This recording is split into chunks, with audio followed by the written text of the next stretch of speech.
Sebagaimana firman Allah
tidak sedikit orang yang berwajah tampan dan berwajah cantik, namun hatinya busuk.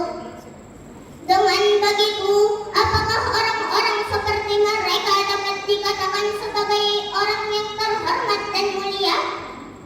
Oleh karena itulah, hanya budi pekerti seseorang yang patut dijadikan sebagai ukuran martabat dan kehormatan seseorang. Karena sebagaimana Rasulullah sallallahu alaihi wasallam bersabda, "Inna min khiyarikum ahasinakum akhlaqa." Sesungguhnya orang yang paling baik di antara kamu adalah orang yang paling baik budi pekertinya. Budi pekerti yang luhur dan kepribadian yang mulia adalah salah satu bukti nyata dan ciri khas dari keimanan dan ketakwaan seseorang. Karena orang yang berbudi pekerti yang luhur dapat mencegah dan menjauhkan dirinya dari perbuatan-perbuatan keji dan tercela. Hadirin rahimakumullah, demikianlah sekelumit untaian kata yang dapat